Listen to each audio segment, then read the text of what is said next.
Perhaps the biggest plot twist about Job on Broadway is the fact that I actually worked on the show and did not realize it until I was on my way home. Allow me to explain. So I knew going into the show that the writer, Max Wolf Friedlich, developed the script with I Am a Theater Company in Los Angeles, who I have worked with in the past. But I didn't know when exactly it was in development with IAMA. And to my shock, I realized that it was one of the shows that I stage managed a virtual reading of back in 2020. Job was a part of IAMA's Under 30 Playwrights Lab, which is a workshop for aspiring writers where they work on their scripts and then it ends with a reading of their finished draft. And this was like 2020. So this all occurred within the first few months of the pandemic. So it was a bit of a hectic time. And Job was one of 5 or 6 shows that I was stage managing at the time, which is why I didn't recognize it initially. So I was shocked when I figured this out. And on top of all of this, Job had an off-Broadway run at the Connolly Theater downtown. And that is a space that is near and dear to my heart because I did a lot of productions at that theater. So it's kind of like that 6 degrees of Kevin Bacon thing, but for me, it's like 1 degree of Job. So I still want to review Job despite having these connections. As I mentioned, it was a very long time ago that I worked on the show, and I don't really remember the details of that version. And I was working with IAMA at the time and was not involved with the writing and development of that draft of Job. I was responsible more so for like the logistics and running the live broadcast of the reading. These are my genuine thoughts about this production, and I want to make it clear that I have absolutely zero stake in the success or failure of this production. I am not on their payroll. I want to start my review by talking about the set design by Scott Penner. The play takes place in a therapist's office. There's no curtain, so you get a really good look at the set as you enter the theater. It's a very nice office. I was like, ooh, can I make an appointment? There are so many small details, and I actually got a really good understanding about one of the characters before the show even started. So I thought that that was really cool and a really well done set design.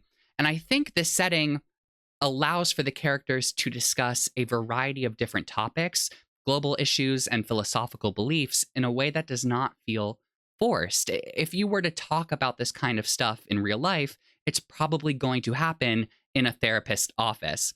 And to my earlier point, Friedlich gets so much right about what therapy feels like. The conversation between the two characters, Lloyd and Jane, feels authentic and well thought out.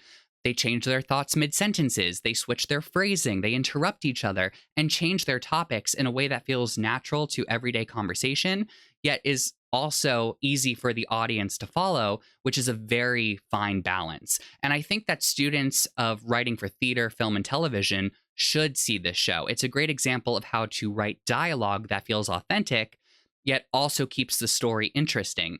And Friedlich knows exactly when the characters should change the topic to keep the story moving. And he also knows when to circle back to points of the conversation from earlier to further enhance the story. I found Jane, played by Lemmon, to be a fascinating character. I feel like most millennials and Gen Zers will identify with some of her thoughts and beliefs. I love the dynamic of Jane and Lloyd being from different generations. That was one of my favorite parts about the play. I think it really adds to some of the show's themes, especially when technology's role in Jane's life gets discussed. Jane is a very confused person. She is confused about her own identity, and she has a very unfavorable view of the world. And though it is clear from the beginning that Jane is a very concerning and unbalanced individual, Lemmon does a fantastic job bringing nuance to the role. And the therapist, Lloyd, played brilliantly by Peter Friedman, tries to help Jane figure out what may be responsible for causing her downfall. Friedman is so good in this role. You get a really good sense of the type of person he is just by his first few lines. His delivery of Friedlich's dialogue is excellent, and I think I would have a harder time sitting through this show if Lloyd didn't come across as authentically as Peter Friedman does in this production. The success of a show like Job really relies on casting, in my opinion. And Peter Friedman and Lemmon knock it out of the park. The script is so funny, and I would say that fans of dark humor especially will enjoy Job. My only issue is that I felt that the show was too funny at points in a way that undercuts the suspense. Job is advertised as a thriller, and I think I have a different definition of thriller than the creative team does. Don't get me wrong, the show still has its tense moments, but for example, one of the characters is supposed to be in a dangerous situation, and at times I forgot that they were even in that situation. Though I took issue with the overall tone, I was happy with the direction of the show by Michael Herwitz. Job is Hurwitz's Broadway directorial debut, and he did a really nice job at keeping this confined story from feeling too stale. Not once did I ever want to leave the office where the show takes place. I was like, ooh, this is all very juicy. I particularly enjoyed how he visually represented what disassociation feels like. And the lighting designer, Mexley Kuzin, and sound designer, Cody Spencer, did a great job achieving this effect. I was prepared to say that I successfully predicted the ending, but I don't think that holds much merit since I later discovered that I had worked on the show at one point.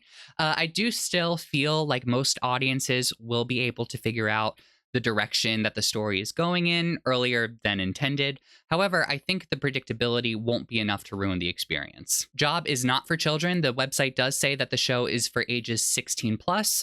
The show features mature content, flashing lights, moments of darkness, and loud noises. There is a content transparency page on the show's official website under frequently asked questions. I would recommend looking there if you have any more concerns. There is zero audience participation. It's not that kind of show. Here is a view from my seat. I was in the third row of the mezzanine. I had excellent visibility. The Hayes Theater is the smallest Broadway venue, and it feels like it too. I may suggest contacting the box office if you have mobility issues to figure out your best seating options.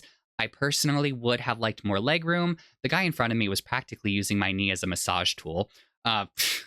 Thank goodness the show was only 80 minutes long. So should you see Job before it closes on September 29th? Well, I think you already know if you would be interested in seeing a show like Job. It's a great option if you enjoy character studies, if you're fascinated with psychology, or if you need a short show to kill some time.